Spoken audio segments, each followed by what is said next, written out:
This is a good segue to monetizing your passion and if people should. Do you think people should? I don't know.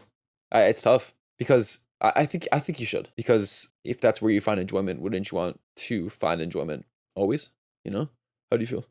I think it's definitely worth a shot. I think for some people, it could be the best thing that's ever happened to them. They all of a sudden make money loving what they do. However, it does, like we've said before, it can taint your passion. I think it requires a lot of self awareness to know and to be wary of, like, is this turning into something I don't like? If so, how can I circumvent that? How can I prevent that? How can I make it so that it works for me and whatever cause I'm fighting for, not against me?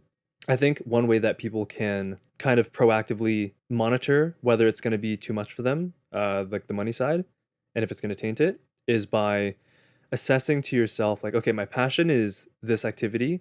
To what extent do I need to monetize it?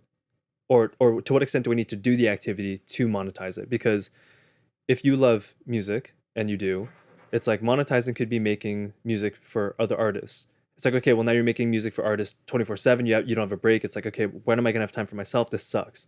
So to what extent? Maybe you just make music for one artist or for like smaller artists, or just, like, to what But extent do you need to do your passion that's to where make battles money? to how you gonna pay rent. If you're doing one artist, or you're only exhausting this passion 10%, 15%, like you gotta be able to monetize it entirely, you know? I think, well, I mean, that's kind of inherent with any job and any passion. There's parts you don't like. I'm sure True. there's certain, like, probably not that many parts of music that you're not that fond of. There's parts of fitness that I'm not all that fond of. So, like, knowing that, and knowing with any job, no job is perfect. There's going to be shit you don't want to do. You know that already going into It's not it. all You have rainbows, to yeah. kind of accept that and be ready to face what may happen. Granted, you can't foresee everything, so like it's hard, and sometimes you make a mistake. You got to backtrack or restart or just end it completely, whatever that monetization of your passion is.